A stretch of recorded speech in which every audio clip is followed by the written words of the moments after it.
this cut. There's three truck battle for the lead as they come up on a couple lap cuts.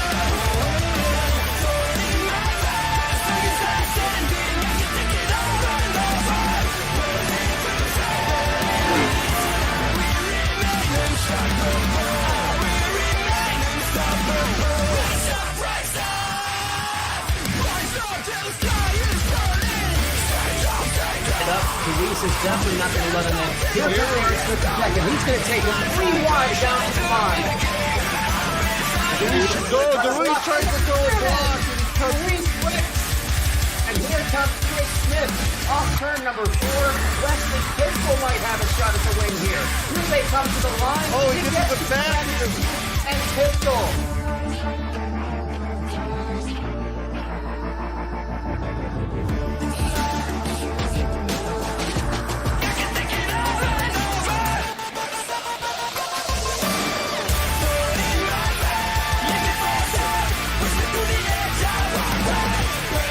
Bounce back on the back bumper of James Ray there. Desperate for a win. Desperate to get back into the championship. Oh, he gives him the bumper. Evan Pietka's going to come through to win it.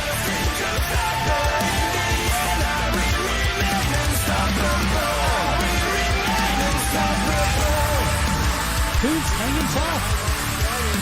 Oh, Jones is loose. He's going to drive up into him. Can Coots hang on to it off the corner? Coots gets it.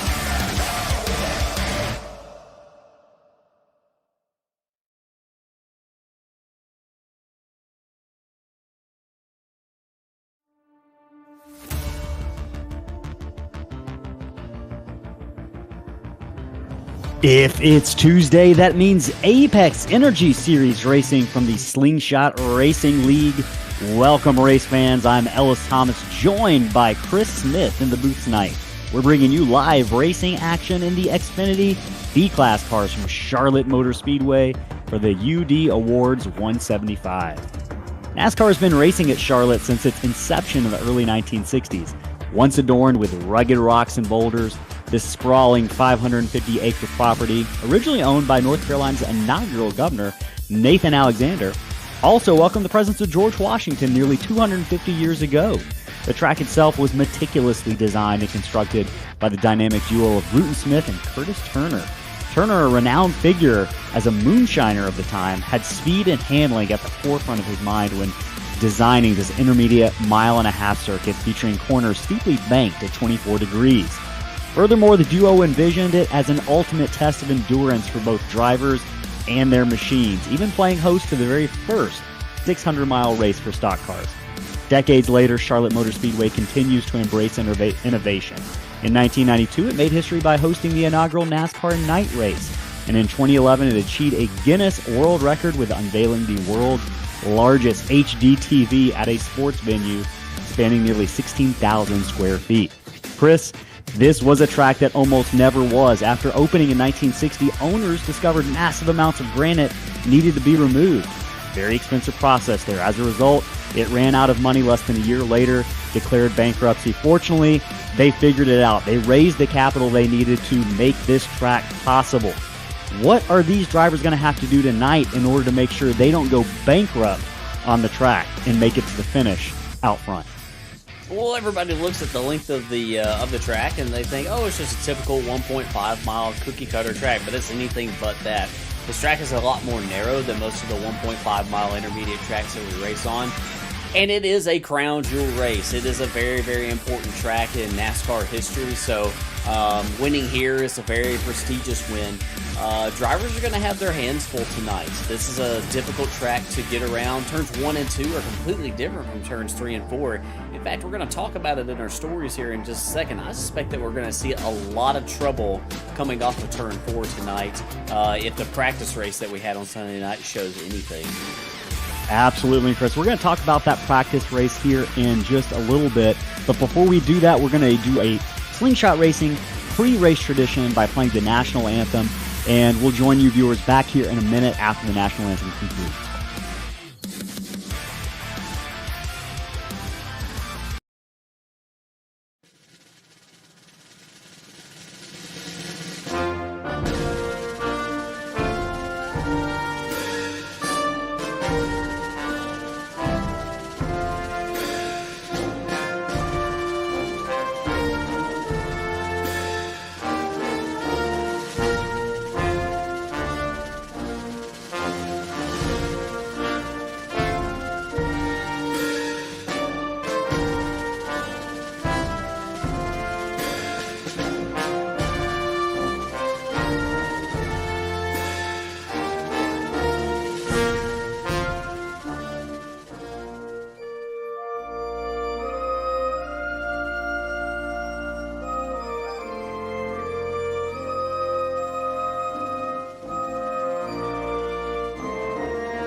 All right, back here live at Charlotte Motor Speedway, Apex Energy Series racing live tonight. Qualifying is underway. We're going to get some stories on the board to set up our viewers who are watching. Hey, if you are in the chat, if you're in the YouTube chat or Twitch chat, go ahead and say hi. We appreciate Don joining us.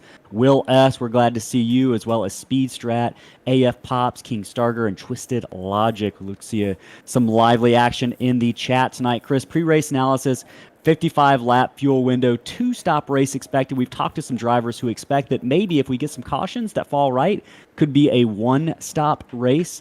35 cars in the field and tire degradation is going to be one of the stories we are talking about over the course of these 116 laps. Stage break is at 63 to pay out some championship points tonight.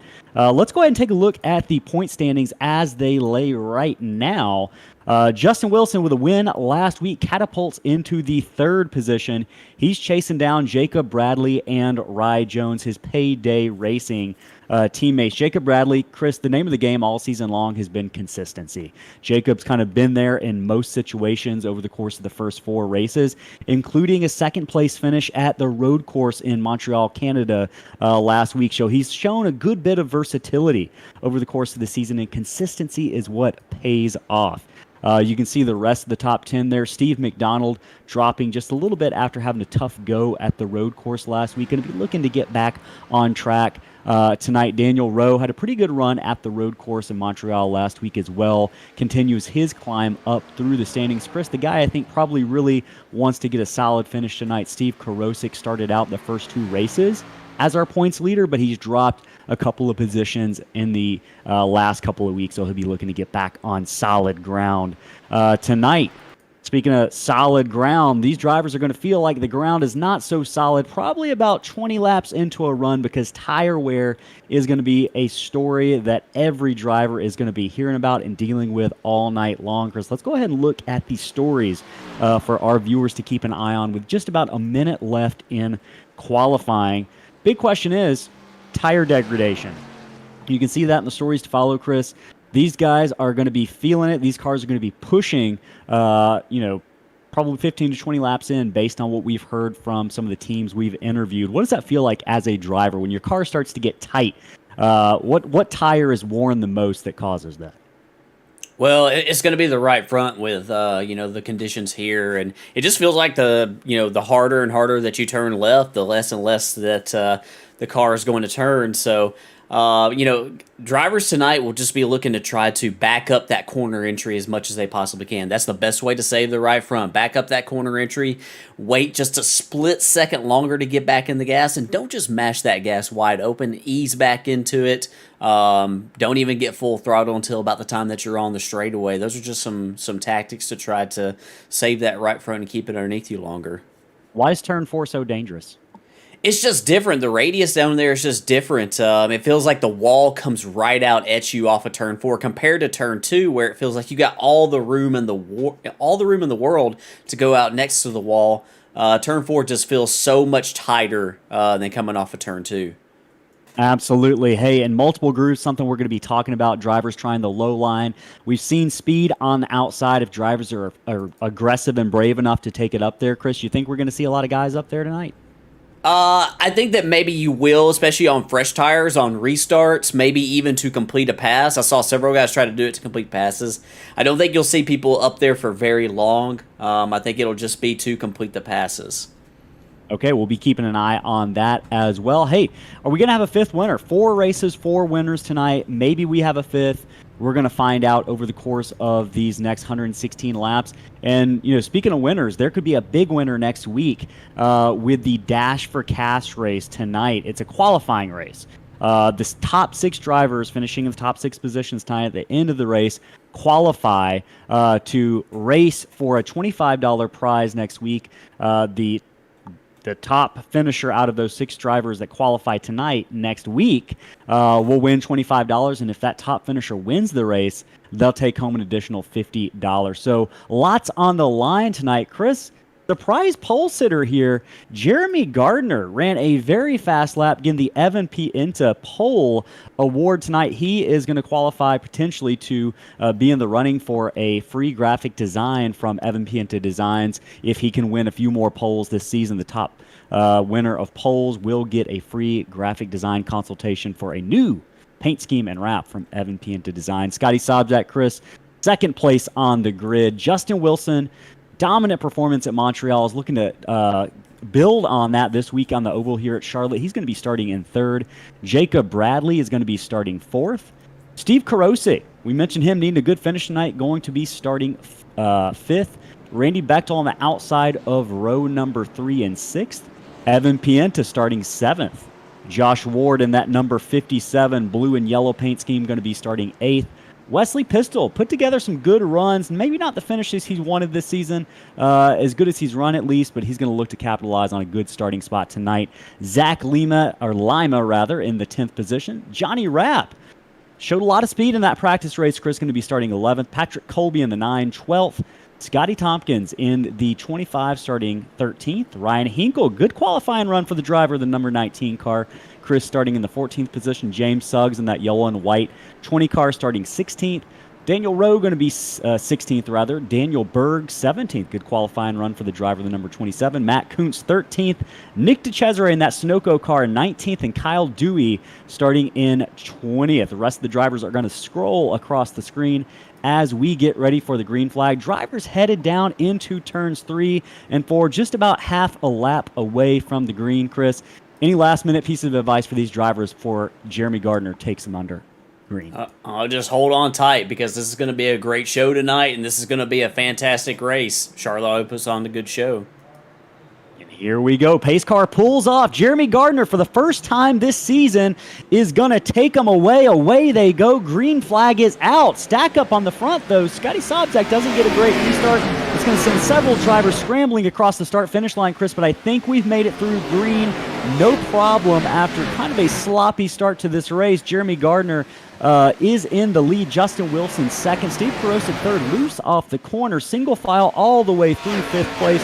First battle side by side really is back in 6th with Evan Pienta under Randy Bechtel going into turn 3. Oh, Randy Bechtel loose. Josh Ward. Zach Lima. Caution's going to be out. I think Hinkle in the 19 got a piece of that too. Randy Bechtel loose in the 18 is going to bring the first caution out on lap number 1. Yeah, it looks like I think he just got loose. Yeah, Hinkle with the most damage here. It looks like. Yeah, we'll go back and we'll see if we can see what might have happened to the 51 of Randy Bechtel. And let's see right here.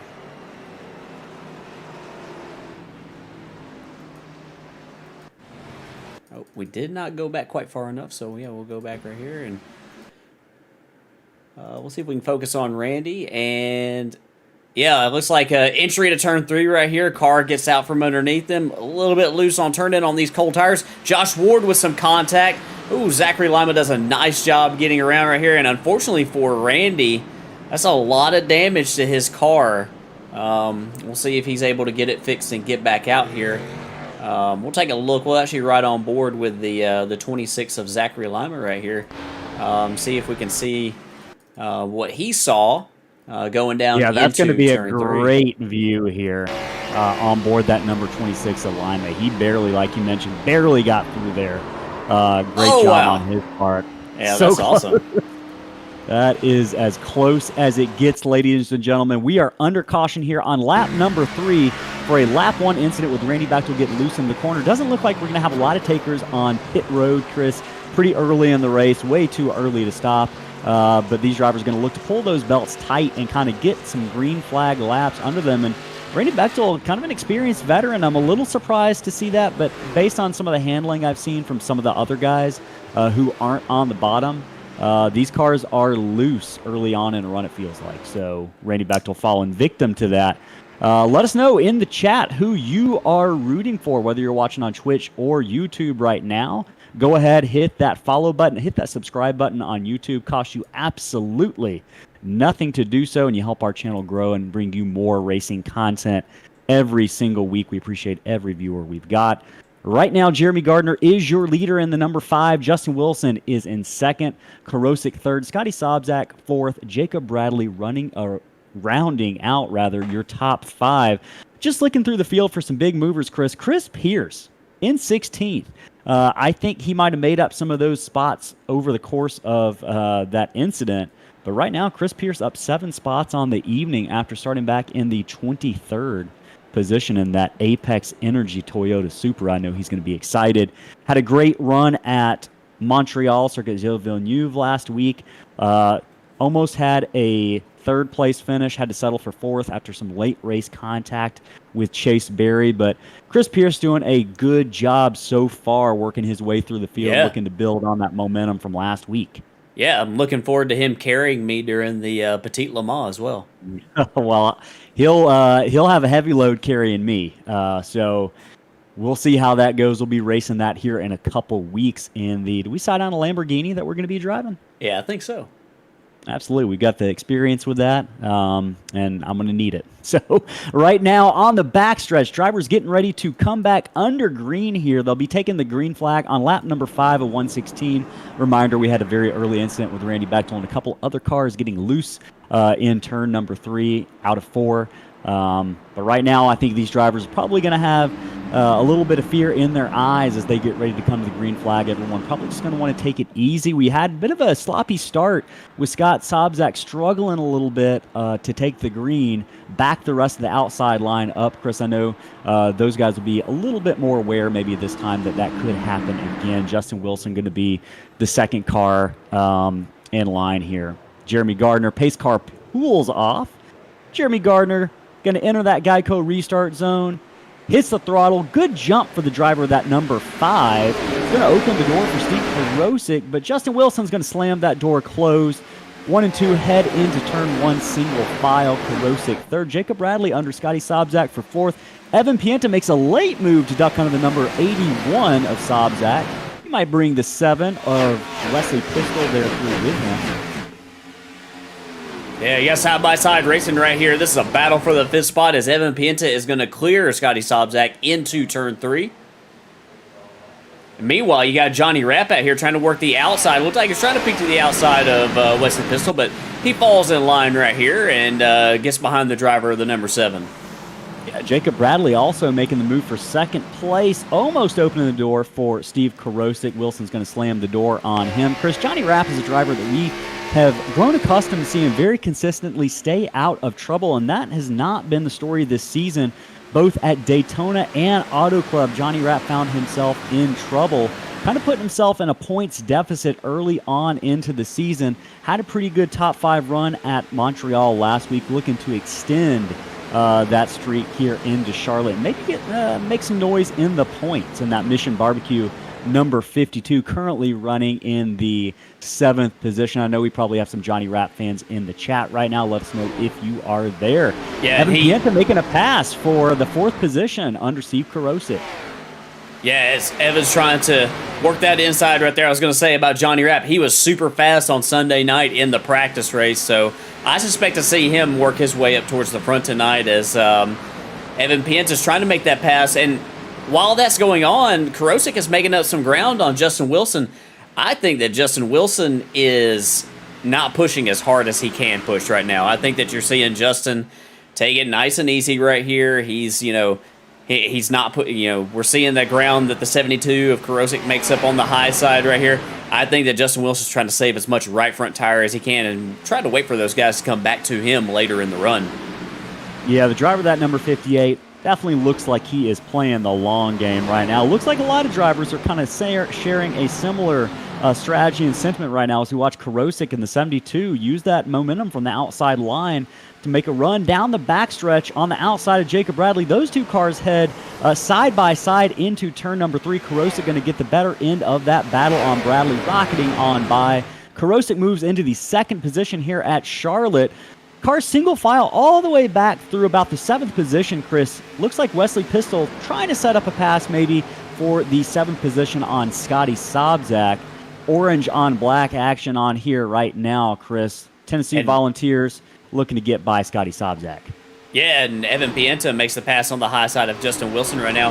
I put up the last lap times up there on the board for everybody to see them. There's a few guys that are just running blistering pace right now, but some drivers like the 60 of Jacob Bradley, the 58 of Justin Wilson, I think that they're running, it looks like they're off the pace, but I don't think that they're really off the pace. I think that they are pacing themselves more than anything. Yeah, pacing themselves. This is a long race, 116 laps, Chris. We talked about tire wear. If you're not careful, you could really start to experience that pretty early on in this race, as early as lap 15 or 20. Jacob Bradley right now in third position. We've got kind of a stack up. Oh, he tags the wall off of blanket four. over these. Yeah, Jacob Bradley, the number 60, got the wall just a little bit. You mentioned that in pre-race. Turn 4 being a danger zone for drivers, especially as the run goes on. Where those tires start to wear just a little bit. Cars push up, and before you know it, you could be in serious trouble. Jacob Bradley did a good job, I think. A little bit of damage there, but I don't think it's going to impact the overall handling of that car, at least based on first appearances, Chris. Yeah, you can kind of see it coming right in the middle of the corner. Just being slightly up off the bottom, about a lane up off the bottom, and yeah, I mean, it's no harm, no foul. I think he's going to be just fine. I don't see any damage. But that is something to keep an eye on later on in the race, especially as that right front begins to wear out as we continue to go on.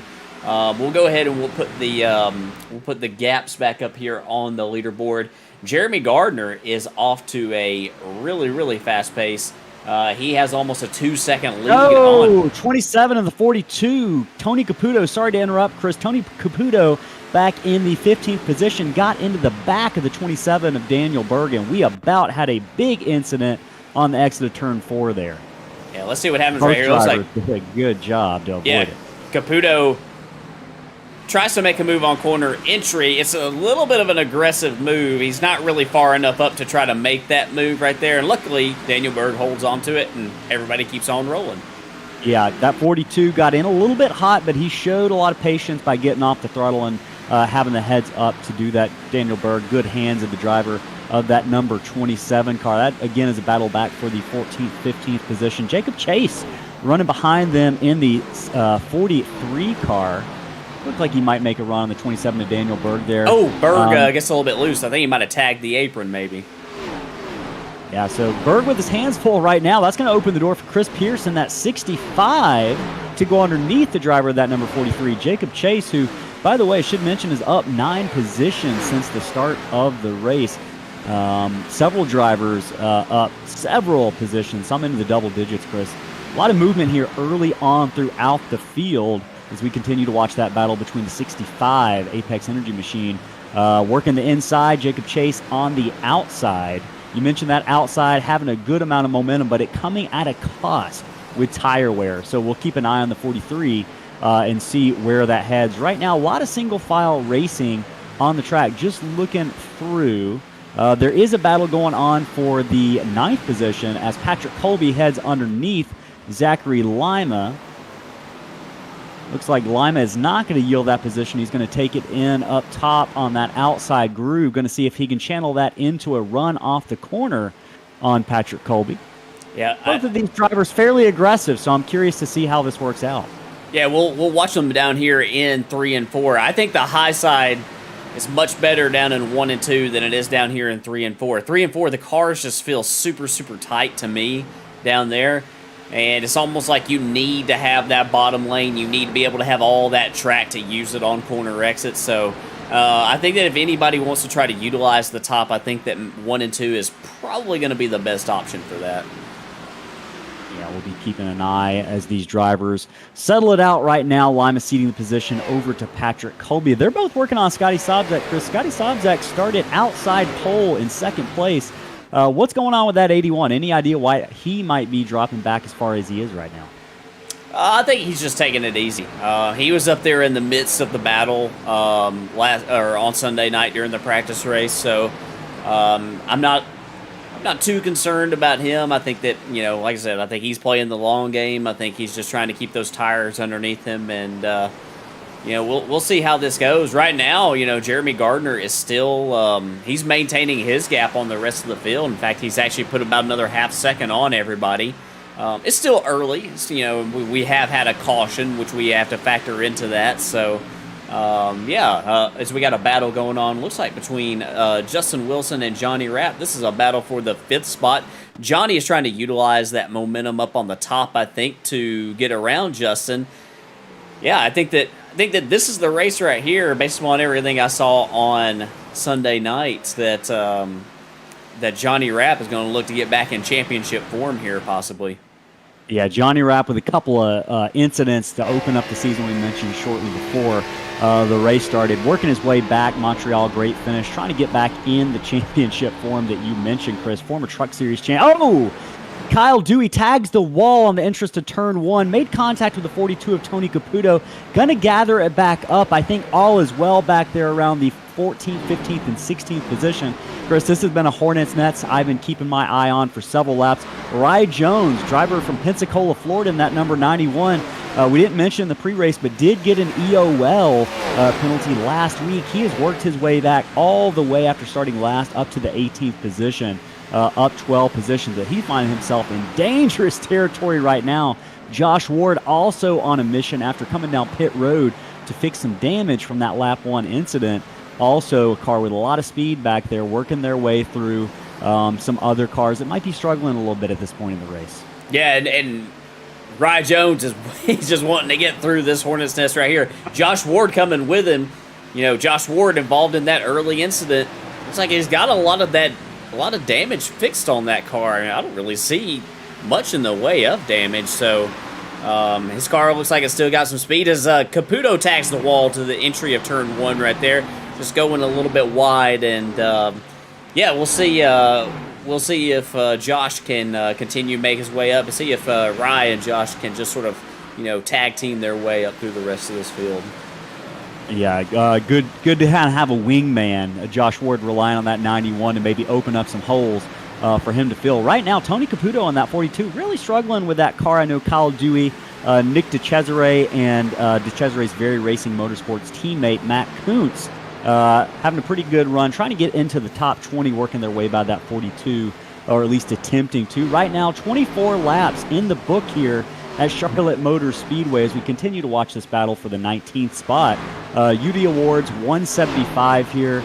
All these drivers chasing that UD Awards Championship trophy, which is a real good looking one. I think it's our best one of probably our entire history so far, just over a year. Had some pretty good ones. This one's a great looking one. All these drivers going after that trophy right now. Chris, Jeremy Gardner, we mentioned it. Still hanging tough out there, about 2.3 seconds out in front of Jacob Bradley. Checking back in here in the lead. Bradley got about half a second, maybe about 10 car lengths between him and third place. Steve Karosik. Justin Wilson, you mentioned he's taking it easy. He has held station in 4th place. The real battle back here is between Evan Pienta, Johnny Rapp, and Wesley Pistol. Pienta getting worked over here by Johnny Rapp, trying to work his way through the field, up 5 positions. But he's got Wesley Pistol breathing down his neck as they head down the backstretch into turn number 3, Chris. Wesley Pistol has shown a lot of speed this season in that number 7 Tennessee Volunteers-themed car, but he hasn't always come up with the finishes to show for those races. I'm just looking right now for my stats on Wesley Pistol. Thought I had him in front of me, but I do know that he has shown a lot of speed, and he's run faster most of the season than what his finishes have shown. So looking for a good run tonight to kind of put the finish with the way that car has run and the driver has driven this season. Yeah, and he was in the practice race on Sunday night, and he was up in the midst of it too. And I wouldn't be surprised at all to see him up in the top 5 by the end of this thing. Yeah, this is a good little battle going between the 52 and the 55. Evan Pienta here right now. This is a high-speed 4D chess match going on. Dogfight as Evan Pienta takes the high line. Going to get that run off of turn 2. We mentioned the speed that outside line can carry. But Evan Pienta probably going to pay the price, Chris. We saw him really with a big moment at Montreal in that number 55 last week. He fell victim to the wall of champions. He almost fell victim to the wall in turn 4 exit right there as well. Really close call for the driver of the 55 off of turn 4.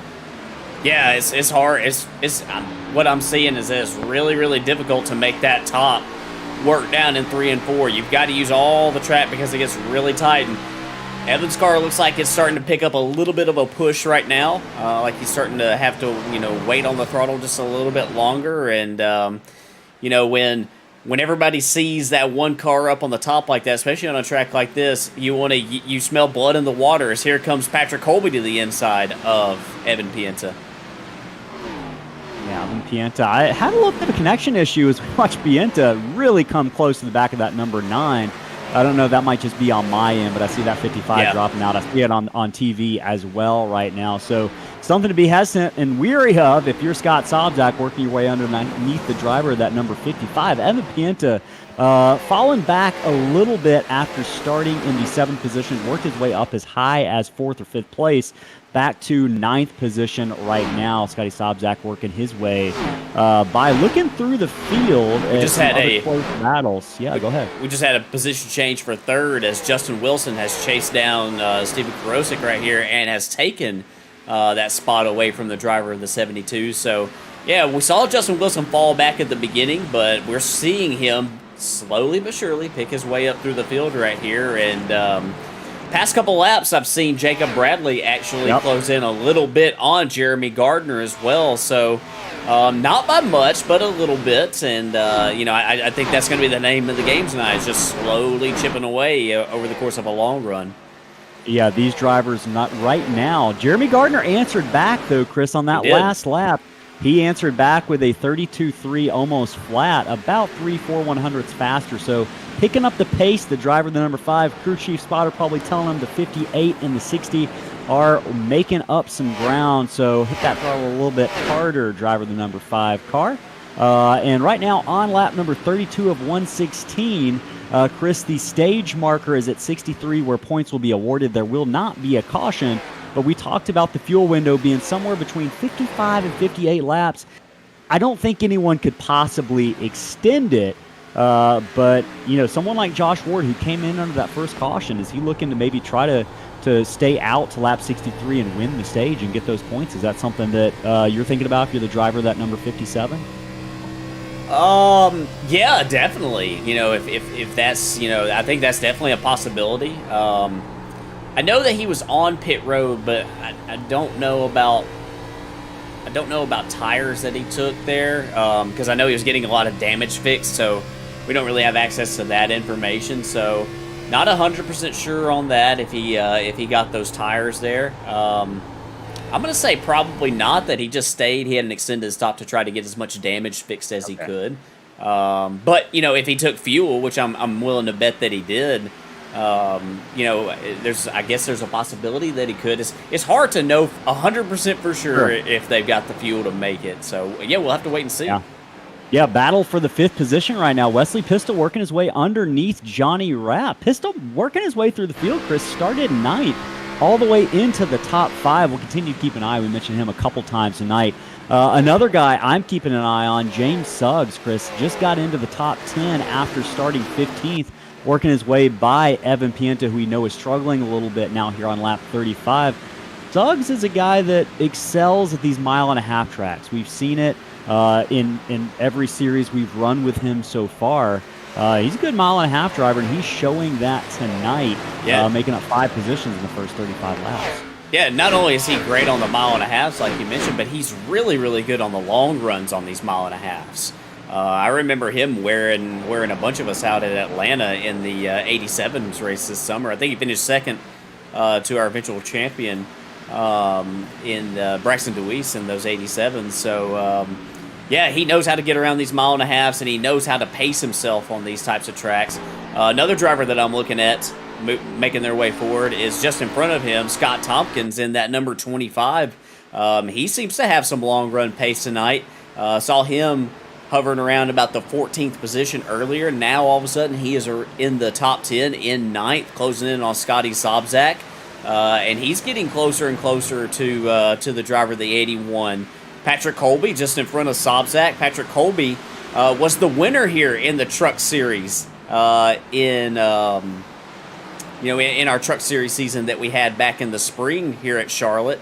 And if you saw his Twitch replay of his victory right there, you know how much that meant to him. Yeah, definitely an emotional win for Patrick Colby. He's a grinder. He works hard every single week. He's an aggressive driver. Sometimes it lands him in some hot water and some trouble. Other times it pays off, and that truck race at Charlotte was one of those times where it definitely paid off. Right now, he's got a handful behind him with Scotty Sobczak, and you mentioned Scott Tompkins, our Auto Club winner. Shocker upset, and not that Scott's not a qualified driver, but he played some fuel mileage games to win that race at Auto Club, but he had to be there in that position in the first place. So great job by the driver of that number 25 car. Scott's from New York, is that right, Chris? That's right. That's not right, yeah. Yeah, he's from New York. A New Yorker, I suppose. Yeah, I think right. Anyone from New York listening to that probably just cringed as much as I did. But Scotty really going after. This is Scott on Scott action here, Chris. You knew I was going to say it. It was waiting there for me. It's the Scott and Scott show as we come into turn 3 right here. There you go. Who was that? Who said that? Is that Dale? Is that Ned Jarrett? That was Ned Jarrett, yeah. That's what I thought. Okay. Yeah. I'm not a NASCAR historian by any means, but that is a call that most NASCAR fans are familiar with, calling Dale Jarrett's only Daytona 500 win? No, Dale Jarrett won the Daytona 500 3 times. 3 times. Look at you. Look at you. Hey, we're not going to have any 3-time winners tonight, though, because we've only had 4 races. 4 individual drivers have won those races. Tonight will be the first chance we have, I suppose, for a 2-time winner. Jeremy Gardner, though, looking to continue that streak here on lap number 41. The driver of that number 5. Hey, and we really like that paint scheme Jeremy Gardner is running this season with that slingshot theme, that camouflage. Good-looking car, but Chris, it's looking really good if you're Jacob Bradley in that number 60 car, because it's getting bigger and bigger and bigger in front of you, and the 60 is getting bigger and bigger in the rearview mirror of Jeremy Gardner's number 5. Just now, about 0.6 of a second, 10 car lengths or so separate first and second place as they work their way out of turn 4 here on lap 42. Jacob Bradley playing the long game strategy. We talked about him and his teammate at Payday Racing, Justin Wilson, both saving tires. Are we seeing the dividends of that strategy begin to pay off here? Yeah, I definitely think so. Jacob has paced himself this entire run, and that lap right there, he was about 0.4 of a second quicker than Jeremy Gardner. So I think that Jeremy has just used him up a little bit too soon. And we look right there, the corner analysis on entry. Yeah, you can see just the comparison. We'll see it right here as well. It looks like to me that, based upon where we're looking at it, it's kind of hard to. I'm not sure why it changed like that, but I think that Jacob can just charge the corner so much harder than Jeremy can right now, because Jeremy has used up so much right front tire.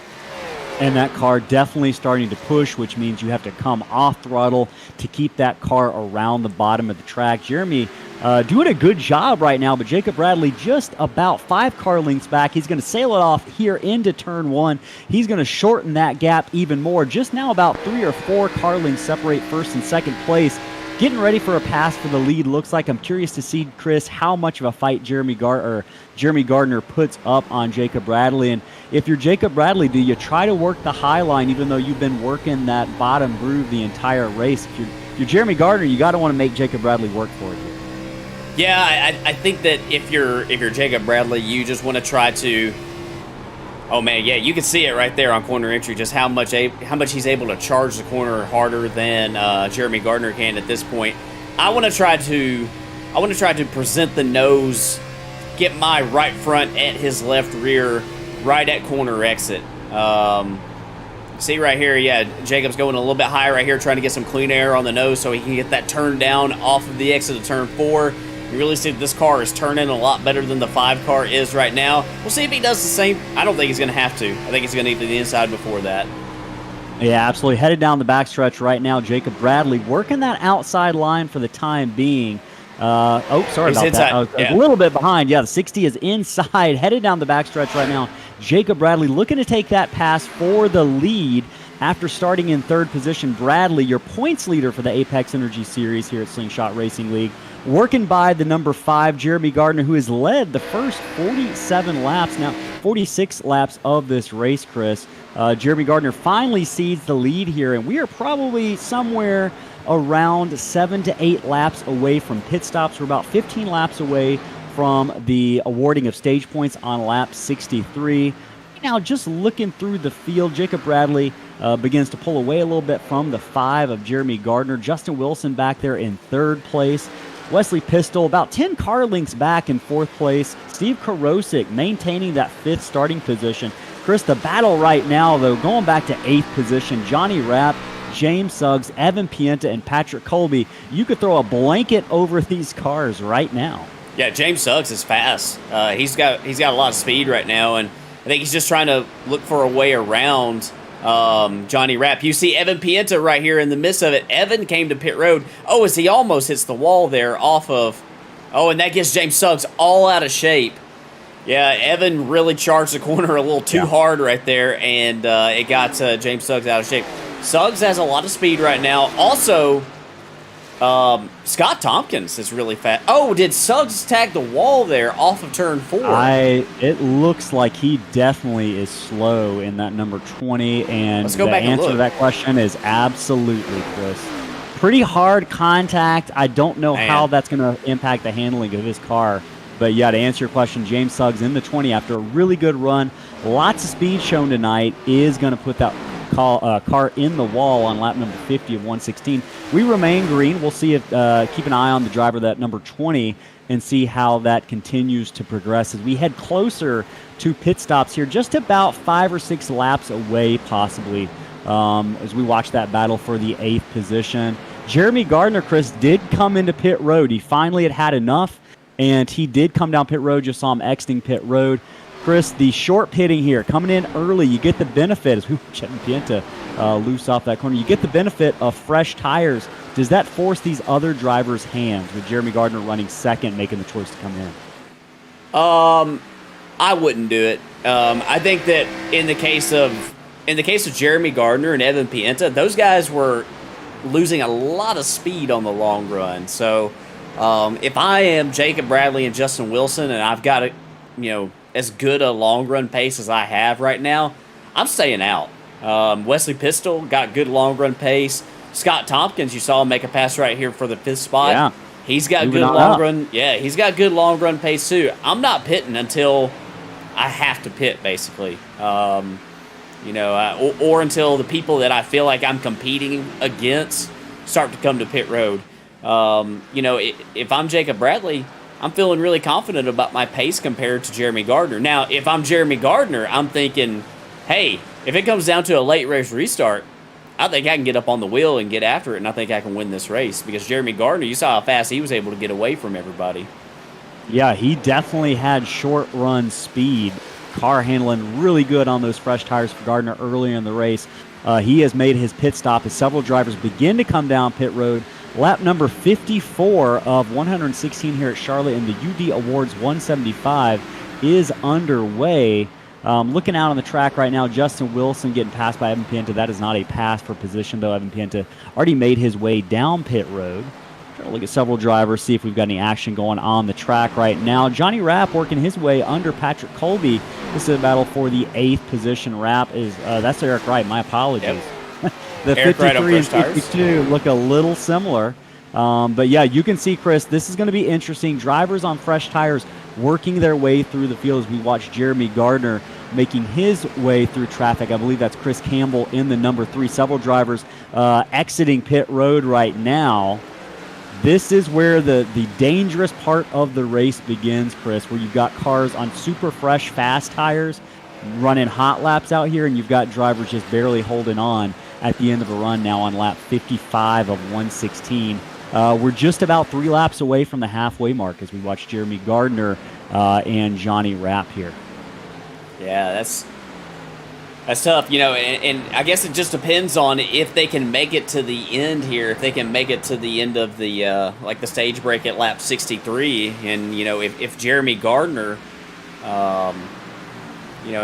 with that early pit stop, he's thinking that maybe everybody can't do it, and he's going to try to get through the field and get these stage points right here. But one thing to mention, I don't think that we've brought it up. Chase Berry, well, never mind. Chase Berry did make a pit stop, but he is not on the same. He's not on the same stint. Evan Pienta is currently. I think that if everybody has to stop, I think Evan Pienta and Jeremy Gardner is going to be the race for the stage win. Yeah, those guys who came in early and are able to make up a lot of time early in the run. Obviously, that has its own set of consequences later on in a green flag run. But right now, those guys, Jeremy Gardner trying to work his way by Eric Wright in the 53. We also watch Evan Pienta cycle around the track right now. But all eyes on Jacob Bradley also to figure out when he's going to pit. We're just six laps away from the stage break here. Now just about 5 laps away. Oh, big Keys sideways there. 85 hangs on to it. Yeah, nice job right there. This is a heck of a battle right here between. We got this is the I guess you could call it the energy battle right here. Yeah. That is Daniel Berg and Zachary Lima in the 27 and 26 car. Not only are they consecutive numbered, and Chris Pierce as well in the Apex Energy car. Little duel here. Right now, that 27 is leading, but we know over the course of the long run, nothing like Apex Energy, Chris. Not going to have the crashes later on in after you take it. Right now, several cars coming down pit road. Leaders are down on pit road right now, Chris. Jacob Bradley, Justin Wilson, Wesley Pistol also on pit road here. Lap number 59. Couldn't stretch it all the way to 63 to see if they could get those stage points. We're going to see where everyone cycles around. Scotty Sobczak being scored as your leader with those leaders coming down pit road. He's going to have Johnny Rapp behind him if my numbers are showing. Oh no, correctly. What happened to Jacob Bradley? Was Jacob Bradley speeding on pit road? Did he have to come down again? Let's see if we can find out. No, he's still in the pit stall. He's still in the pit stall. Oh, let's see here. We're going to go back and watch here. Oh, my gosh, yeah. He was speeding. You can see the car all out of shape. And that is a danger, folks, when you are trying to get into pit road. Man. This is one of the pre-race stories, Chris. We mentioned you have to be careful. You can't let a green flag pit stop ruin your race. And right now, Jacob Bradley is in jeopardy of having that happen. It's a big going to get that penalty. That is a huge penalty, especially under green flag action right now. So you hate to see that for the driver of the number 60. His fortune, or misfortune rather, is going to be the fortune of a couple of other drivers. Right now, Scotty Sobczak, Chris, 61 laps on this tank of fuel. We know we had that caution early on lap number 1, which is going to extend the fuel run by a little bit. But Scotty Sobczak going for those stage points. He needs every stage point he can get right now, Chris. Scotty Sobczak, I was looking in the points earlier, not running where we're used to seeing him in the standings. Right now, Scotty Sobczak is listed as 12th in the standings. So looking to make some noise here. If he can stay out another 1 lap, he's got to make it halfway around the track to take lap number 63 and then get by one more time. Yeah, he'll have to complete lap 63, and I hope that he knows that he's got to complete that lap. It looks like he is crawling along right here, but he is still the leader. Johnny Rapp had to pit. Johnny Rapp could not make it. He tried, I think, but he did not make it back around. Of course, Scotty Sobczak could come down pit road here. He's got enough of a... It's about 5 seconds. I think Daniel Rose probably going to have to come the same time if he does have to come. Yeah. Scotty's coming 81. This time. All right, let's see who's leading at the line here, because this is going to be whoever's the leader at the line. Dan Rose coming too. Patrick Colby coming off of 4. Patrick Colby is going to beat him. Patrick Colby is going to win that stage, Chris. He's going to take those 12 points. Scotty Sobczak is going to be scored as 3rd, I believe. The numbers I'm showing are Colby, Kuntz, Sobczak, Chase Berry, Rowe, DeCesare. Those are changing too quickly for me to keep up with. But Patrick Colby going to claim the win and take home those 12 points. That's definitely going to have an impact on his position in the standing. So he stretched it 1 more lap as we watch the 9 come to pit road here after winning that stage. Lap number 64 in the books here at Charlotte Motor Speedway for the Apex Energy Series. Chris Smith joined by Ellis Thomas and Booth here. Chris, we've got some good strategy going on right now. We've almost worked our way through this pit cycle, and guess who's going to be taking the lead as soon as he passes Patrick Colby on pit road? Jeremy Gardner in the 5 is back up in the number 1 post here at Charlotte Motor Speedway. Evan Pienta, we mentioned, similar tire strategy, came in early, short pitted. He's going to be in second. Looking at Rye Jones, I think I'll let my standings catch up here for a minute. He's going to be in pretty good position to make up several spots on this cycle. He's only 6 laps in, so right now he's on the same. I'm sorry to interrupt. He's on the same tires though as Justin Wilson, Wesley Pistol, and Scott Tompkins, who I think those 3 are sitting in really, really good position based upon their long run pace and the track position they currently have and where they are in the stint. Yeah, these guys are doing a great job. Yeoman's work out there for Rye Jones. Starting last, Chris, we talked to Rye. He said, I'm gonna try to put on a show after taking that end of line penalty to start this race. He is up absolutely. I'm showing 27 positions as he's in 3rd right now, but that doesn't seem to match scoring loops. Yeah, he's in 6th right now. He's in 6th right now. So, Jeremy Gardner in the lead, Evan Pienta in 2nd. Both those guys have a lot more laps on their tires. Currently, Jeremy Gardner is on 17-lap tires right here. He's 17 laps into this stint. Evan Pienta is 28 laps into the stint, so Evan Pienta bleeding lap time compared to some of the people who are behind him. Justin Wilson, Wesley Pistol, and Scott Tompkins, are already, even with, running sort of like at a slightly, more conservative pace, they're already gaining time on Jeremy Gardner. We saw Jeremy Gardner bust out of there on the first stint and was, putting down some blistering laps. Well, right now at this point in the run, we'll go ahead and put up the last lap times. As you can see the difference in tires between these guys. Gardner ran a 32.018 that last lap. Justin Wilson with a 31.690. Wesley Pistol with a 66. Scott Tompkins with an 87. And Rye Jones with a 41. So, it's not going to be too long if this thing stays green. They're currently 10 seconds behind, but I think that it won't be, I think that we won't even have to make it to the next round of pit stops before these guys catch Gardner. Yeah, absolutely. Interesting little battle going on here back in the 7th position. Scotty Sobczak, Zachary Lima, Chris Pierce, and Josh Ward. I'm looking to see, is Zachary Lima on the lead lap here? He is not, and I wonder if... I think there might have been some sort of pit road issue, maybe? I wonder if he had a pit road issue along with Jacob Bradley. I suspect that has to be what we're seeing from the driver, that number 26 right now. Chris Pierce working on Josh Ward, or rather Josh Ward, it looks like, maybe working on Chris Pierce on the outside. They're going to have to tackle the car of Paul Thomas in the number 40, who's going to give wide berth to these guys. Josh Ward taking it 3 wide down the backstretch. Chris Pierce going below that line just to make sure he gives everybody enough room. Courteous driver. That's why we like Chris so much. Doesn't hurt that he's running that Apex Energy paint scheme as well. And these drivers are going to sort it out single file right now. Chris, we are 71 laps in. I think we need to hear from our sponsors. We haven't had a caution really to show any love to our partners tonight. So let's go ahead and hear from UD Awards, title sponsor of this race and presenting partner of the season championship trophy for the Apex Energy Series.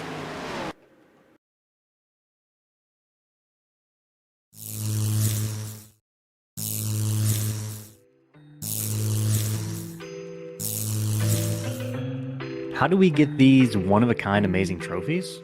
Well, we were fortunate to find UD Awards when we started our league. We reached out and we connected with Christopher, and we got started designing these one-of-a-kind works of art. The process was easy from start to finish. After just a few revisions, we finalized each one of them, and the team at UD got to work building each trophy from scratch. They're a small team, but they've got the ability to do just about anything your brain can imagine. And don't worry, if you're not an artist, they've got an entire catalog of unique trophies in pretty much any material you can imagine. Wood, acrylic, glass, and in the case of last season's trophy, metal. The best part, they're affordable.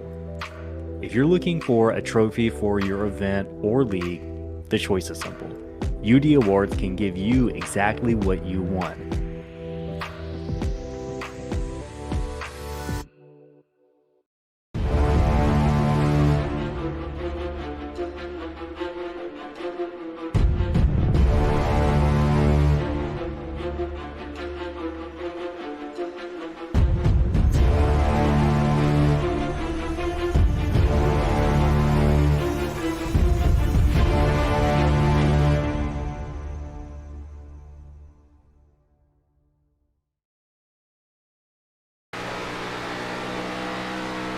All right, we're back here at Charlotte Motor Speedway for the UD Awards 175. Thanks for sticking around after that side-by-side ad break to support our partners. Chris, you saw from Sim Racing Concepts there, that second ad. They are just now, in the recent weeks, releasing a modular dash system. And the way it works is it is a base that attaches to your steering wheel, and it's got two sides, left and right. And you can basically put in any design of button box from Sim Racing Concepts. There it is right there that you like. We know that you own one of these. We see yours on the screen right there.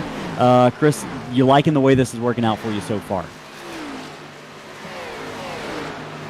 Sorry about that. Yeah, absolutely. It's been great so far. A big fan of it. Like I said, it came shipped perfectly. Didn't have a single issue with it, so I can do a lot of things. I can map all kinds of commands. Got a brake bias knob finally.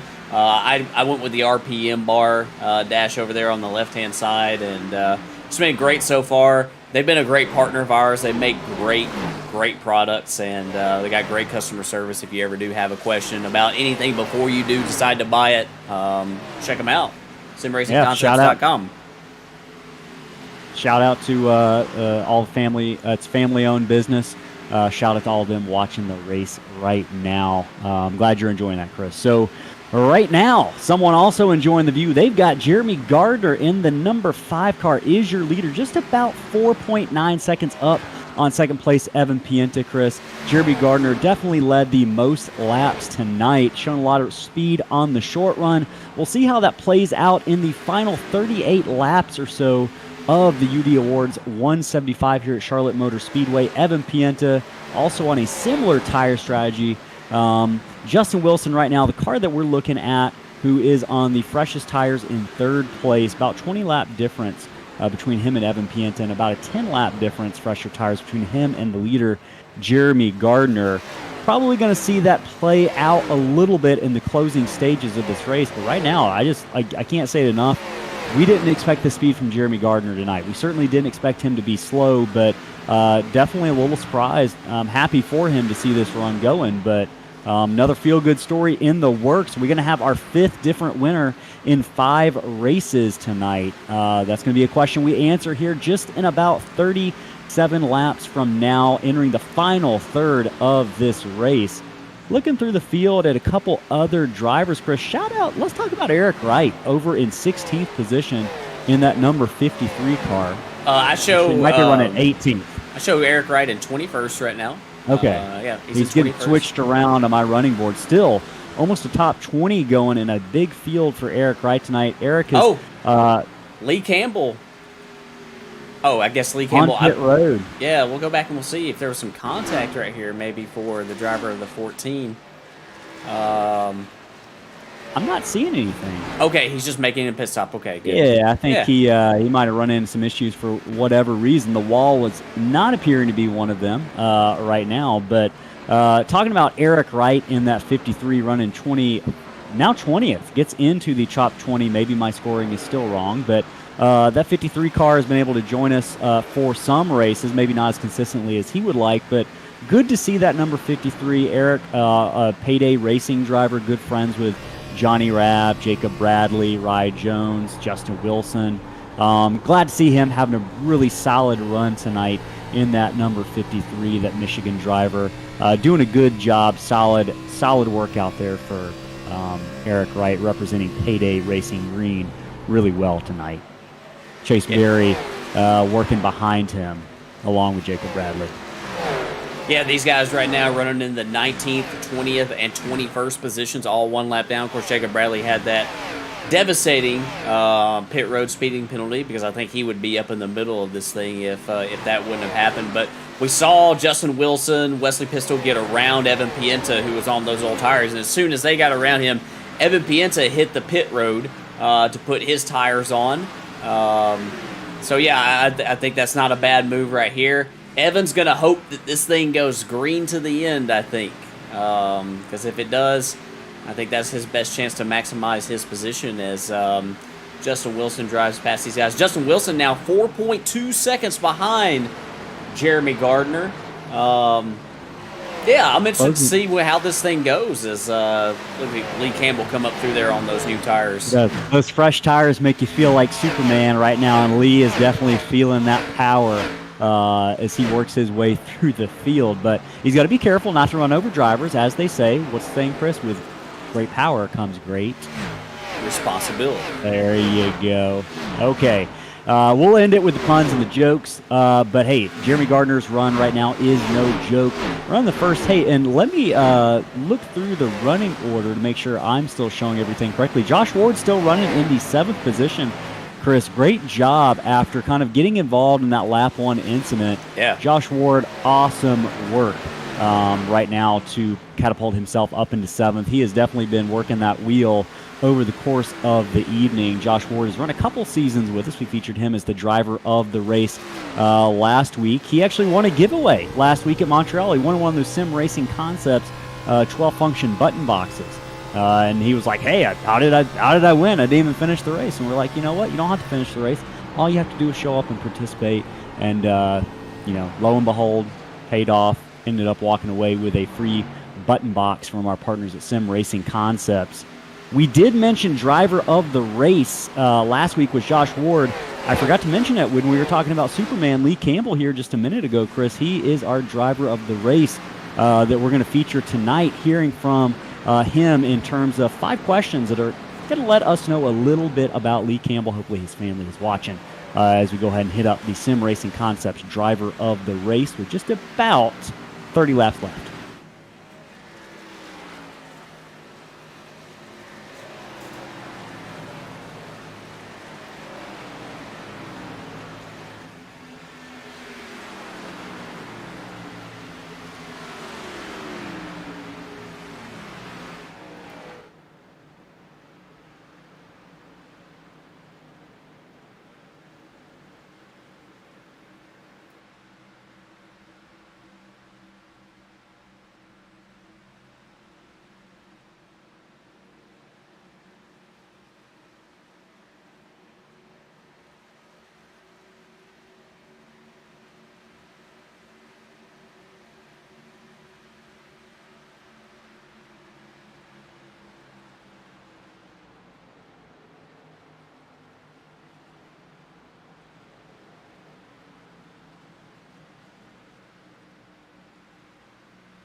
All right, so you heard from Lee Campbell there, driver of the race, having a pretty solid run on those fresh tires, working his way back up through the field. Stayed out of trouble for the most part tonight. And just looking through the field right now, trying to click ahead, Jeremy Gardner still scored as your leader. Actually, no, Justin Wilson. Yeah, Jeremy Gardner just made his final pit stop of the race, and I know Evan Pienta pit a little bit earlier. Initially, Pienta and Gardner were on similar strategies, but right now, Evan Pienta going to be the first one to duck onto pit road. A couple laps ago, Jeremy Gardner going to follow him this time by, and based on our calculations, Chris, everyone is going to have to make a final pit stop. So we're going to see how this is going to work out. Do you think some guys are going to try to make it? Well, the numbers that we heard in pre-race was about 53 to 58 laps on a tank of fuel. I'm showing Justin Wilson right now, our current leader, at 32 laps on this stint right here, and we've got, what? 25 laps to go. I think it's doable. That's going to be 57 by our numbers. Yeah, I do think it is doable. Unless Jeremy Gardner and Evan Pienta know something we don't. I think that if Justin knows that he can't make it, he's got to come now. I think he's got to pit now. I don't think he can let Jeremy Gardner get out there on those tires and just drive away from him. I think that he's going to have to come to pit road now if he knows he can't make it. So right now, the situation is keeping an eye on that number 58, Justin Wilson, last week's winner at Montreal, to see if he is going to try to stretch that fuel tank for a couple of extra laps, keeping an eye to see if he goes ahead and ducks into pit road or he sticks this thing out. If you're in the chat right now, let us know best guesses. Does Justin Wilson, the leader, have the fuel to go the entire way? What are we betting on? 58 going to make it, or is the 58 going to run out, or is he going to hit pit road? Let us know what you think. Hey, appreciate everyone telling us what a good job we're doing. They're saying we're doing a good job in the chat tonight, Chris. Got a lot of fans. Very nice. I think we got Brandon Waldrop in the chat tonight. Got some folks rooting for Johnny Rapp, it looks like. Don Hilbrun's. Hey, Don, I know Tony's probably not having the night tonight that he wants to. He started the race, didn't he? No, he's not here. That's right. We'll appreciate Don watching even though Tony's not here. Hopefully we'll have Tony back next week. But yeah, Don is a loyal viewer. We appreciate Don every week. Appreciate all our viewers. Hey, if you're watching on YouTube right now, go ahead and hit that subscribe button. Doesn't cost you a single thing. Helps us grow and reach a bigger audience and bring you more racing each week. Right now, you mentioned Justin Wilson. He's getting passed by cars on fresh tires, and I'm watching Jeremy Gardner now entering the picture down the backstretch. He's got some speed. Obviously, when he encounters the number 58, it's not going to be for position, but it's going to be to get that lap back. And you mentioned it, the longer Justin Wilson stays out on these slower, older tires, the more advantage that goes to Jeremy Gardner if Justin Wilson can't make it. So that's kind of the situation that we are working within right now on lap number 96 of 116. Chris, just about 20 laps to go in the UD Awards 175 here at Charlotte for Slingshot Racing League and the Apex Energy Series. Looking at lap times, Scott Tompkins in third as well as Pistol. Chris, they are running lap times that are actually right now faster. Scott Tompkins, one of the fastest cars on the track, in third, chasing down Wesley Pistol in the number 7. And this battle for the lead is heating up between Pistol and Wilson. Wilson is being caught right now by Wesley Pistol, making a statement run here in the closing stage of this race. Yeah, I don't know how much Justin's saving here. You know, there's a chance that he's saving, trying to, pad his, how many laps he has in that fuel tank. But, even if he is saving, Wesley Pistol's been right there shadowing him all night. He's not let him get away. And this is about the closest I think I've seen him to him since maybe early in that first stint. But he has been maintaining touch with him all night. So, if Wesley also has enough fuel to make it to the end, this is going to be a great battle. And you mentioned Scott Tompkins back here. He is slowly reeling these guys in. He's now got it to less than a second behind these guys. So, yeah, interesting battle here for the win possibly if these guys can make it to the end on fuel. And one thing I think we ought to mention also is the driver in the number 81 back in fourth position. Scotty Sobczak has about 6 laps more, or less rather, on those tires, and 6 laps less of fuel, or more of fuel, I should say. He's going to be able to go full out. I don't think Scotty Sobczak is saving it. I'm watching the gap. And it is shrinking ever so slightly, just about 4 seconds right now as I watch it go in the wrong direction. But right now, he's going to get it under 4 seconds, down to 3.8 as we watch Scotty Sobczak work his way out of turn 4 onto the front stretch, Chris. I wouldn't count the driver that number 81 out of this race quite yet, but right now it is between the driver in that purple and green Margaritaville car, Justin Wilson, the inaugural Slingshot Racing champion. He is in a rocket ship, but he's got another rocket ship not too far behind, Wesley Pistol, but they're both being chased down, Chris, as you mentioned, by our Auto Club Speedway winner, Scott Tompkins, who's got a rocket ship under him as well. It's anyone's guess. I don't know what's going to happen here, and I think for everyone watching, probably the same. Let us know in the chat who you think's going to win it. Just type a name. That's all you have to do. Let us know who you think. Oh, watch Ben Keast get really loose down into turn 1. I know probably Wesley Pistol in his rearview mirror might have gotten a little bit nervous there, but hey, he's more worried about what is out in front right now. Battle for the lead with just about 15 laps left here at Charlotte Motor Speedway. Wesley Pistol in that orange car working Justin Wilson in the 58 over on the front stretch right out here. Justin Wilson gained a little bit of ground on the exit of 4, but looking to me like Wesley Pistol, Chris, is just a little bit better through turns 1 and 2 than Justin Wilson is. Is that correct based on what you're seeing as well? Yeah, I think so. And I'm watching Ben Keese right here on Fresh Tires, and currently, loose. Yeah, loose. Ben is currently running in the last position on Fresh Tires, and I really, really hope that he's able to get around these guys cleanly here, and we can watch this battle for the win.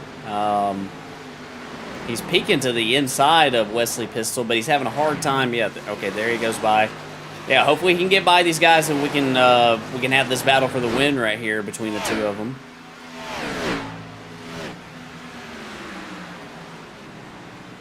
Oh my gosh! I don't know what the 85 is doing here. Yeah. Right now, watching Justin Wilson do battle with the number 7 right now, but there's a lap car in between them. Keist is going to get out of the way for the time being, it looks like, and let these leaders settle it amongst themselves for the final 12 laps here at Charlotte. Right now, nothing in front of them.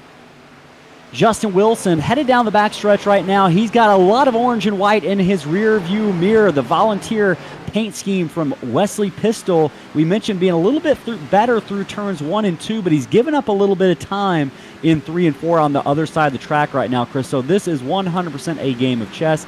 It is a duel between two of the fastest cars we've seen all night long. Justin Wilson, the winner last week at Montreal.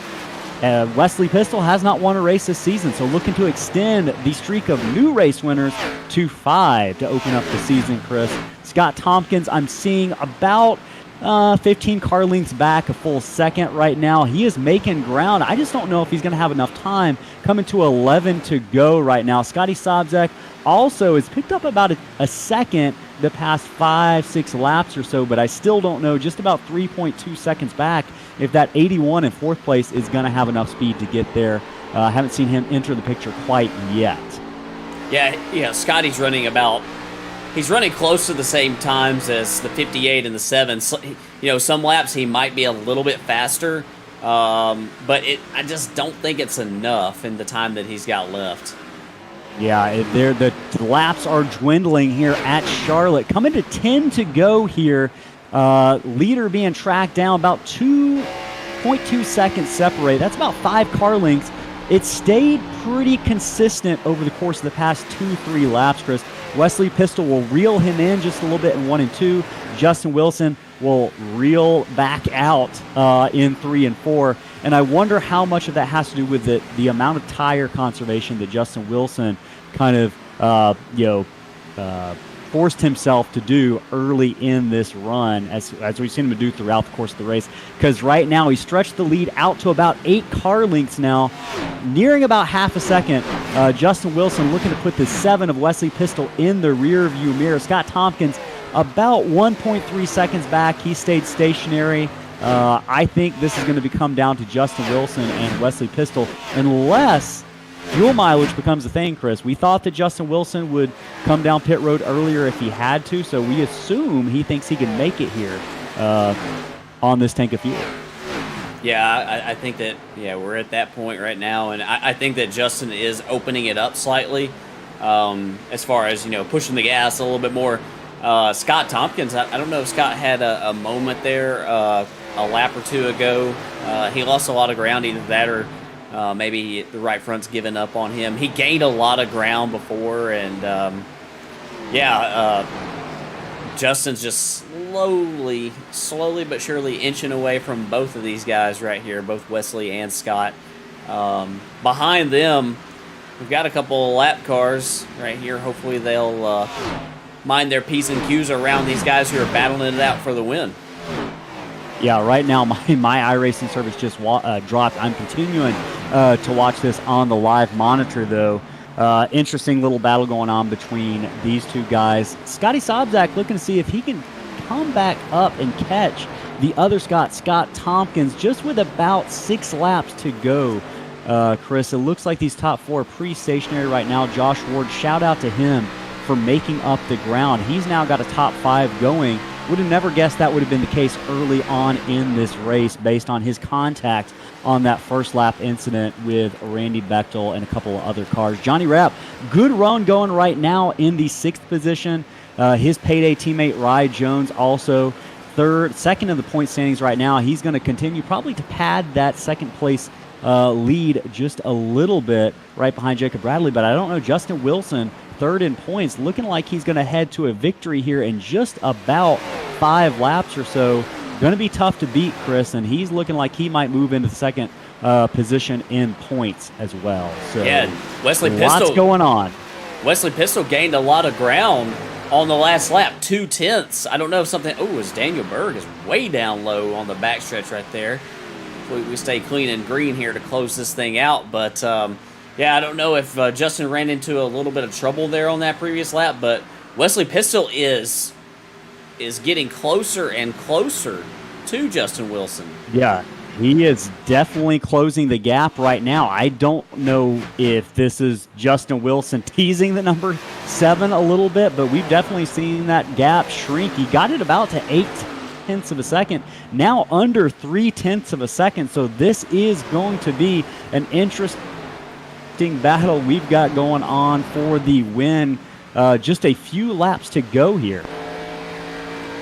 Yeah, and it looks like Wesley Pistol is really getting through the center of 3 and 4 real nice, gaining a little bit of ground right here on Wilson, and yeah, it's catching them's one thing, passing them's another. It's hard to pass here with this car at this stage of the run right here. All these guys are probably pushing. They're all really, really super tight. So, Wesley is getting closer and closer, but can he make the pass? Yeah, right now, just about coming to 2 to go here at Charlotte Motor Speedway.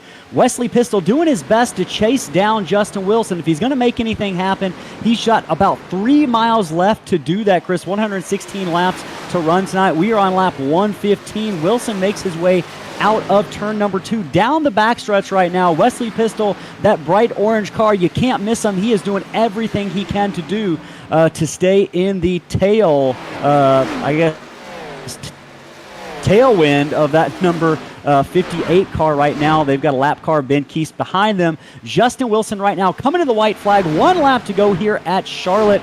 Wesley Pistol's going to have to mix it up, try something a little bit different if he is going to get around the driver of the number 58, looking to seal his 2nd victory in a row here in the Apex Energy Series and continue to work his way up through the standings, half a lap away from Justin Wilson. They head down into turn 3, a little bit of lap traffic in front of them, but I don't think it's going to be enough to slow down the driver of that number 58 from the Sunshine State. Tonight it is dark, but the sun is shining on Florida's Justin Wilson, claiming win number 2 of the season and his 2nd in a row here at Charlotte Motor Speedway. Wesley Pistol gonna finish 2nd. Did Scotty Sobczak get around Scott Tompkins in the closing laps of that race? It looks like he surely did to secure the podium for that number 81. Scott Tompkins going to have to settle for 4th.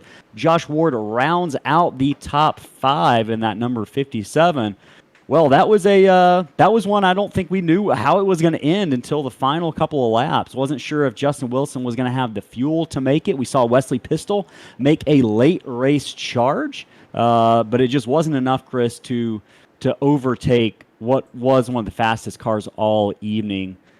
Great job of saving tires. We'll talk to Justin Wilson and that number 58 about that here in a moment. But we're going to hear from Scotty Sobczak and Wesley Pistol before we get there. So give us a moment and we'll get these drivers into the broadcast booth to hear how their races went.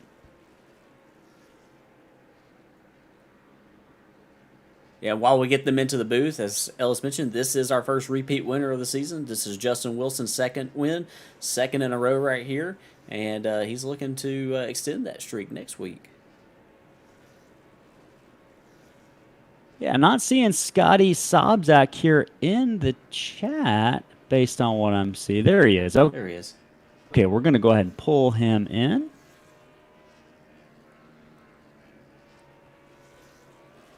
Maybe. I can get him if you need me to. Okay, yeah. If you can get him, for some reason, I got him. having a little bit of trouble here. Okay. Scotty Sobzak, Ellis and Chris up in the Slingshot broadcast booth. You're able to bring home a third place finish. You got Scotty Tompkins in the closing laps of the race. Congratulations on that podium finish, my friend. Good job. What was the car doing out there all night long? We saw kind of a transition or shift from the beginning of the run to the end of the run. How did you manage that?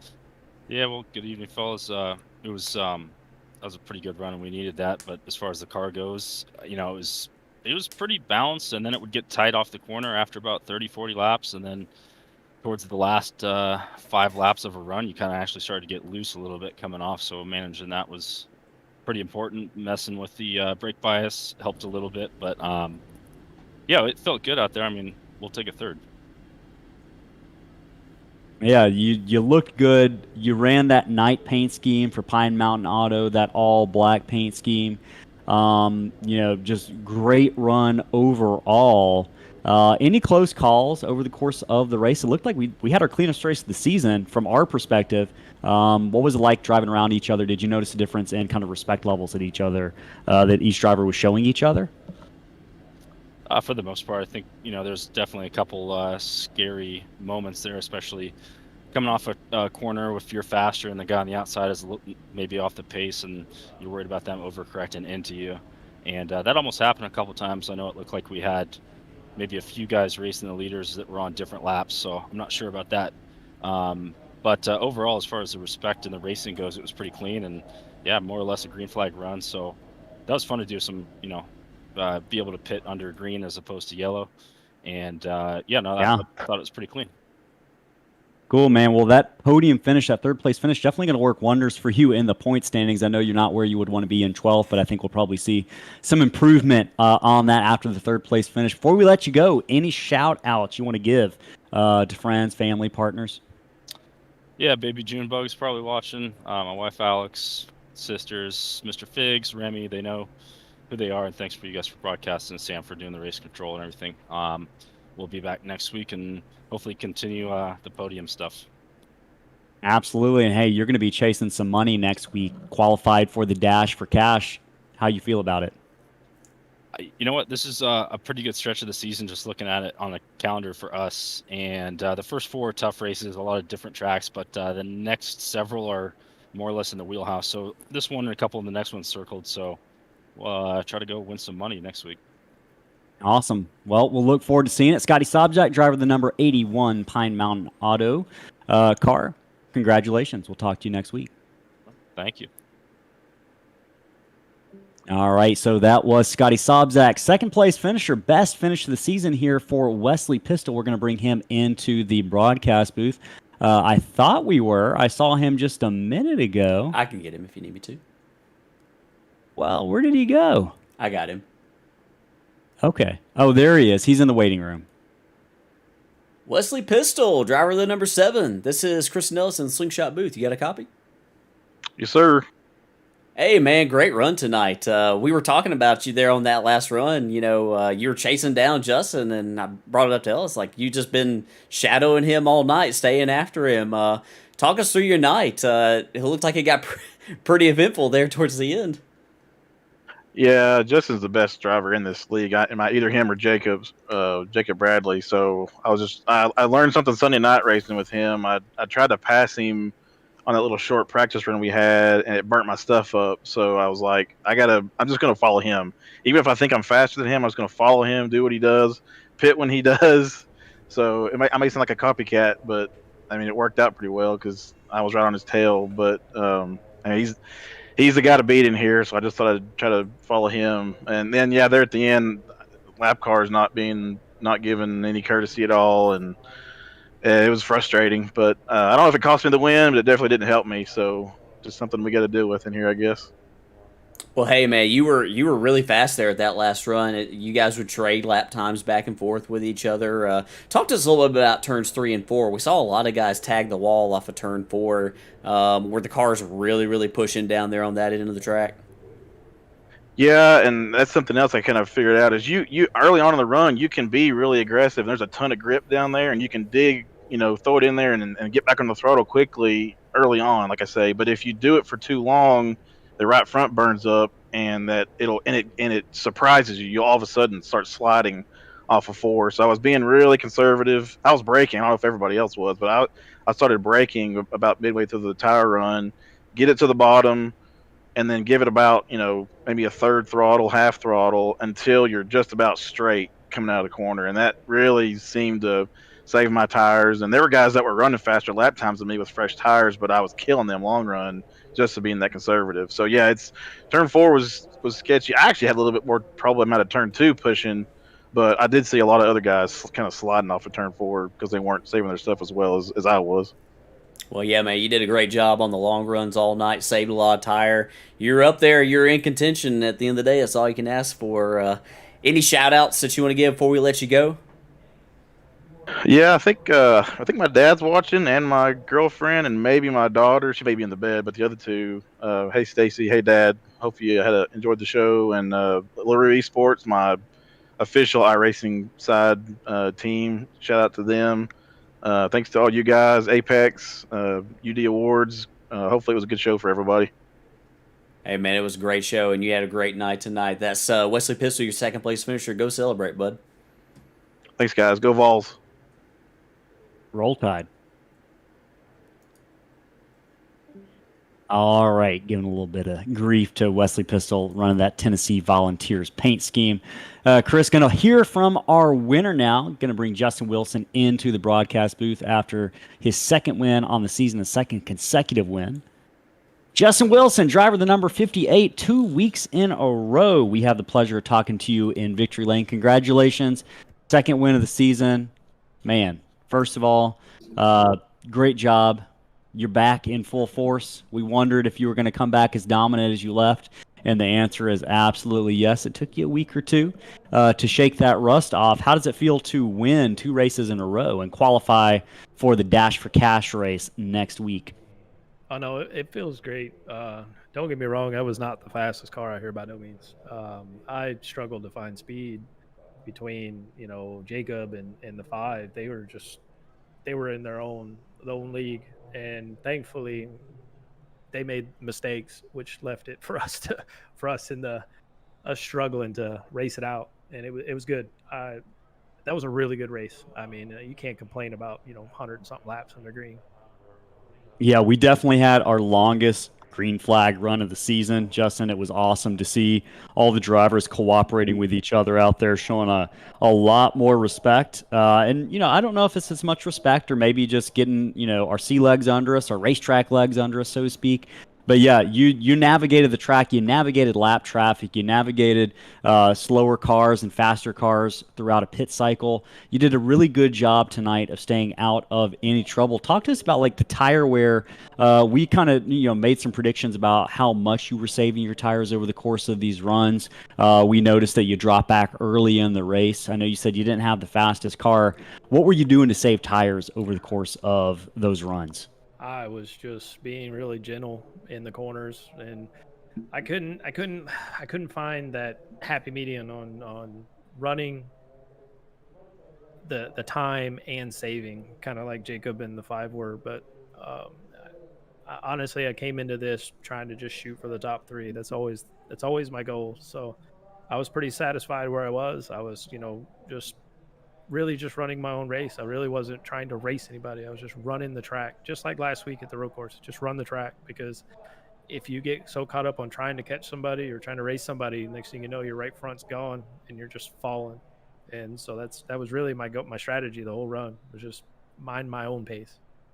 Well, you mentioned racing your own race, but that 7-car Wesley Pistol did sneak up towards the end of the race. Did that, as you saw that orange car get a little bit bigger in your mirror, did that change kind of your approach to the final 10 laps of the race? Was it kind of full throttle, pedal to the metal at that point? No, I swear I thought he was going to pass me, because he got up. I mean, he got up really close to me, and I don't know if a mistake was made. I know the lap cars kind of didn't play in our favor or in his favor, and I had to be a little aggressive with the lap traffic, trying to kind of pick them behind me a little, try to mix it up. But I think that really took its toll, because once that happened, it took him a while to catch back up to me. He was definitely faster. I was just struggling to keep that right front under me, and I told myself I'm just going to hold the bottom. If he catches me, he's going to have to move me or go high. So thankfully, we didn't have that. He didn't have that opportunity. Hey, man, you made it work. Congratulations on getting that second win of the season. You extended Payday Racing Purple's championship or team championship points lead. So I know those guys are going to be happy about that. You definitely, I think you've solidified yourself as a championship favorite. Certainly a contender at this point with these 2 wins in a row, man. Any shout outs before we let you go, before we talk to you next week? Oh man, no, I got to give you guys the shout out first. Always, you guys put on a great show, great league. I'm glad to be back in it. I want to thank the team. We did a little bit of practice, not as much as we did last week, but I just kind of gave up when I couldn't find the speed and just said, I'm just gonna run my race. Thank the whole league. I mean, that was a great race. I mean, you cannot. I mean, we had the caution on the first lap and ran the whole race green. With 30-something people, you don't get that in a lot of places. Excellent race. Well, it's all about the drivers. They're the ones who make it happen, man. We appreciate you. Number 1 driver tonight in that number 58 car, Justin Wilson, racing for $50 cash next week. We'll talk to you then. All right, man. Y'all have a good one. Yes, sir. All right, Chris, this race had a little bit of everything. We mentioned that exciting lap 1 incident where Randy Bechtel turned it around. We didn't hear from him the rest of the race, but we didn't hear from the flagman the rest of the race either. No more yellow flags after lap number 1. We ran 113 laps clean and green. Tonight we saw some green flag pit stops. We saw those green flag pit stops come out and bite. Jacob Bradley got a speeding penalty. And he was able to work his way back up through the field just a little bit. Wasn't able to bring it home in the top 10. You can look at the session results there. Scotty Sobczak, heard from him. Scott Tompkins just missing out on the podium. Johnny Rapp, Chris, this is 2 top 6 runs in a row. We mentioned him getting back in championship form. I think we can officially say that he's definitely done that over the past 2 races. Rye Jones, consistency. Again, another top 10 finish. Hey, Chris Pierce, shout out to the driver of the number 65 Apex Energy Toyota Supra. Brought home a 4th place finish last week at Montreal. He's going to bring it home 8th, 2 top 10s in a row for Chris Pierce. Daniel Rowe, 9th, another consistent run for Rowe. And Patrick Colby rounds out your top 10. Yeah. Chris, go ahead. Yeah, I'm sorry. I just wanted to give a quick shout out to a few people on in the top 10 tonight. Josh Ward, coming back from that early incident to score a top 5, super impressive. Rye Jones starting, shotgun on the field, coming all the way to 7th, and Chris Pierce coming from 23rd, starting position for a top 10. So they had some great runs through traffic tonight for those 3 drivers. Yeah, absolutely. As we continue to look through the rest of the session results, you can see where your favorite driver finished tonight here at Charlotte in the UD Awards. 175.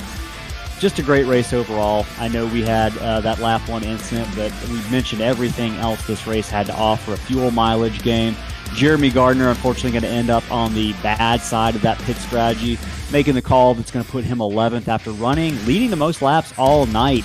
Not going to bring home the finish that he would want, but still should be proud of that 11th place run. James Suggs, Evan Pienta, Matt Kuntz. Shout out to the Very Racing teammates, Matt Kuntz and Victor Cesare. Top 15 finishes for both of those. Jacob Bradley, you see him there in 17th, led a good bit of the race, but ultimately fell victim to a speeding penalty on pit road. Looking through the rest of those guys. Overall, I think we can call this a successful night, Chris. 5 races in the books for the Apex Energy Series.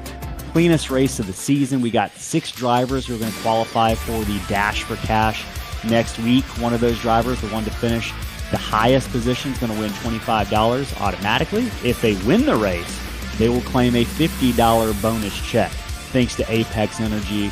That's going to be a really, really, really exciting race. I know we're looking forward to all watching that race that is going to be at Gateway. So kind of a different track we're going to be looking at next week. Not as high speeds. Has a bit of a short track feel. Chris, what do you make of these driver shots at Gateway? What are they going to be having to do differently there next week, 1 week from tonight?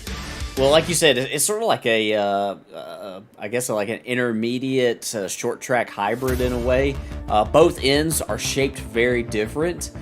So you might have to compromise a little bit in one area to be fast in another. So I love racing at Gateway. I think it's a great track, and I'm super excited to see these guys tackle that. It's a real challenge, and we might even see some shifting next week. I'm not sure about these Xfinity B-Class cars. I'm not sure if they shift there, but I know in the trucks and the next gen, we definitely do. So I think it's a possibility that we'll do it in these cars as well. Awesome. We'll be looking forward to that race at Gateway. Fans who joined us in the chat tonight on YouTube, if you're watching live or you're watching the replay of this race, as always, you are second most important. Obviously, drivers put on the race, but it isn't possible without the viewers, without the fans. We appreciate you. If you're watching, go ahead and click the subscribe button or the follow button on YouTube and Twitch, and help support the channel. We'll be at Gateway next week, 1 week from today, same time, 8:20 Eastern time. And it's been a pleasure, everyone. Chris, I appreciate you in the booth tonight, and we will catch everyone next week. So long, Ellis Thomas and Chris Smith in the booth for Slingshot Racing League.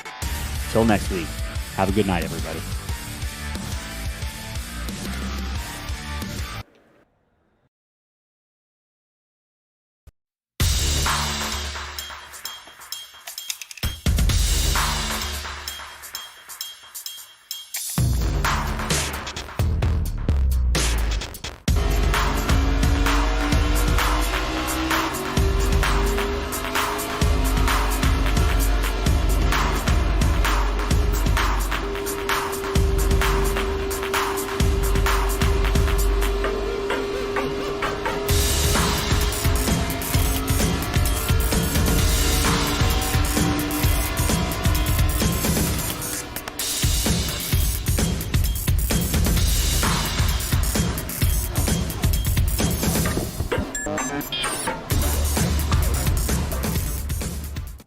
Are you looking for high-quality, affordable sim racing paint schemes and graphics?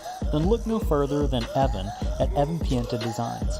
Driven by speed, Evan Pienta Designs offers a multitude of sim racing graphics, from liveries to social media graphics to team and series logos.